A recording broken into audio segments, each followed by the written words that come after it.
ચૂંટાણા પછીની પરંપરા છે કે દર વીકમાં એક વખત લોકો સાથે ફરજિયાત સંવાદ કરવો. રૂટીન પ્રક્રિયામાં તો મળતા હોય છે, પણ એક સ્પેશિયલ દિવસ હોય કે લોકોને સમય હોય, તેથી લોકોને આપણે મળી શકીએ. એટલે શુક્રવારે એક સેવાવાર તરીકે નક્કી કરી અને વીકમાં એક વખત લોકોને મળવાનું એક પ્રણાલી હતી. પણ એમનાથી પણ વધારે ઘણા લોકો, ઘણા સામાજિક આગેવાનોની રજૂઆત આવી કે વોર્ડ વાઇઝ આવો સંવાદ કરવો જોઈએ, જેથી વધારે લોકોની સાથે સંપર્ક થાય, લોકોના નાના નાના પ્રશ્નો હોય તો એનું સોલ્યુશન નીકળે. એવા પ્રયત્નો માટે લોકોની એક ઈચ્છા હતી, એમની સૂચન હતું, તો એ મને યોગ્ય લાગ્યું. એટલે એમના સૂચનથી આજથી મેં દરેક વોર્ડની અંદર લોક સંવાદ, આપણો વિષય એ છે કે સંવાદથી સમાધાન, એટલે ચર્ચાઓ થશે તો એનો રસ્તો નીકળશે, એનો સમાધાન થશે. એમના માટેનો આજે શરૂઆત કરી છે. દરેક વોર્ડની અંદર આવા લોક સંવાદ કાર્યક્રમ કરીને લોકોના પ્રશ્નો હોય એ વોર્ડના અધિકારી, એસઆઈ હોય, વોર્ડના એન્જિનિયર હોય, અલગ અલગ વિભાગના અધિકારીને સાથે રાખી અને પ્રશ્નનું નિરાકરણ થાય. આમાં ઘણા પ્રશ્નો ખૂબ નાના નાના છે, કોઈ એવા મોટા પ્રશ્નો પણ નથી, પણ નાના પ્રશ્નો ઘણા સમયથી અટકેલા હોય, બે વિભાગના કંઈક કોમ્યુનિકેશન ગેપ હોય, કોઈ સમજફેર હોય, તો એ સોલ્યુશન નીકળી અધિકારી હોય તો આવા પ્રશ્નો સોલ્વ કરવા માટેના પ્રયત્નો આ લોક સંવાદના કાર્યક્રમથી અંદરથી આવી છે.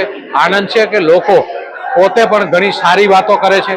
મને આજે બહેનોની વાત કરી, માતૃશક્તિનો આનંદ થયો. માતૃશક્તિ આવે છે એમ કીધું, પાણી સરસ રીતે આવે છે, પણ વ્યય અમારી બહેનો જ કરે છે.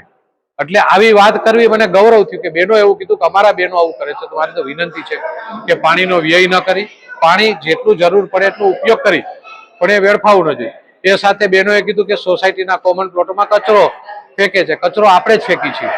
સોસાયટીના કોમન પ્લોટો છે એ સોસાયટીની પોતાની મિલકત છે, એ કોર્પોરેશનની કે સરકારની મિલકત નથી. એની જાળવણીની જવાબદારી સોસાયટીની હોય છે.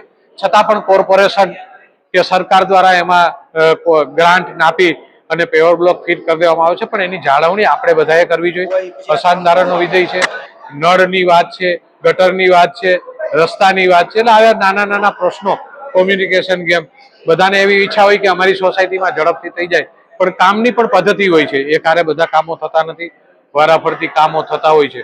એટલે ઝડપથી થાય, વ્યવસ્થિત થાય, સુંદર કામ થાય, એવા પ્રયત્નો આ લોક સંવાદ દ્વારા થઈ રહ્યા છે. ત્યારે આ પ્રયત્નોથી લોકોના હિત માટે એક સરસ કેન્દ્ર રાજ્યની સરકાર આદરણીય ભૂપેન્દ્રભાઈ જે રીતે કરી રહ્યા છે, એવા રીતે કોર્પોરેશન દ્વારા લોકોના હિત જળવાય એવા પ્રયત્નો આ લોક સંવાદ દ્વારા ઝડપથી નિકાલ થાય એવા પ્રયત્નો થઈ રહ્યા છે.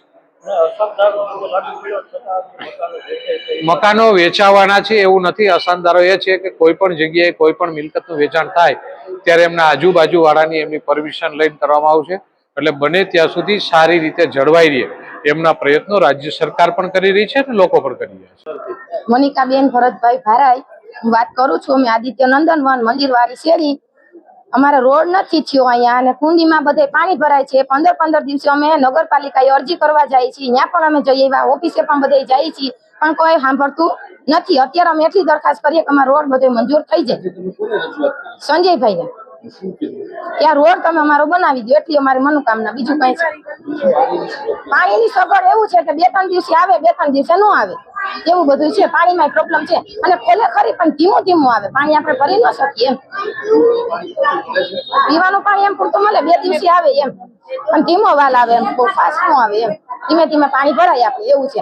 અમારા મેઇન રોડ નો તકલીફ છે, અને ગટરનો બહુ પ્રોબ્લેમ છે. અમે ગઢા બુઢા કોઈ હાલી નથી શકતા, અમે કંટાળી ગયા છીએ. અને ઘરમાં એટલા રોડમાં ઉંદેડા, એટલી વસ્તુ, એટલો ત્રાસ છે કે તમે વાત પૂછો માં. છોકરાને તો બહાર નીકળવાનું જ નથી આવતું. અત્યારે તમે શેરીમાં એક વખત ચક્કર મારો કે તમને ટેબા આવે છે પગમાં કે નથી આવતા. માધાભાઈ વાળા, મારું નામ કરશનભાઈ માધાભાઈ વાળા. હું આદિત્યનગર 1 માં બ્લોક નંબર 57 માં રહું છું, 2 નંબરની શેરી. આ અમારું આદિત્યનગર 80% વસ્તી સફાઈ કામદાર, દલિત અને 20% ઇતર કોમની છે. એ કારણે અમારા રોડ આજની તારીખ સુધી બન્યા નથી. આ ગટરો બની ગઈ એને સમય થઈ ગયો 8 મહિના, વર્ષ. હમણાં ચોમાસું આવશે એટલે ચાલુ કરશે, એટલે અમારે હું ઉડવાનું. 2 નંબરમાં આ આખી સોસાયટી એવા પ્રકારની છે, એમાં એક રોડ 6 મીટરનો, અંદરનો એક રોડ 10 ફૂટનો, એટલે કે 3 મીટરનો એવા રસ્તા છે. એમાં જે બ્લોક હતા એ બધા કાઢી નાખ્યા છે, પાણીની પાઇપલાઈનો નાખી. પછી ગટરો નાખી એને લઈને એ બ્લોક કાઢી નાખ્યા છે. બ્લોક વગરની એમને તમામ શેરીઓ છે. આજે મહેરબાન ધારાસભ્ય શ્રી અહીંયા પધાર્યા છે.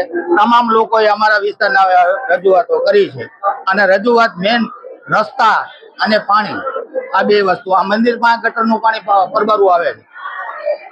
પછી પેલો સ્વામદાર એપાર્ટમેન્ટ છે, એના માટે અમે 60 જણા નગરપાલિકા આજથી 3 મહિના પહેલા ગયા હતા. આજની તારીખે એમનેમ છે, એ ખુલ્લો પડ્યો છે. પડે એવી શક્યતા છે અને જાનહાની થાય એમ છે.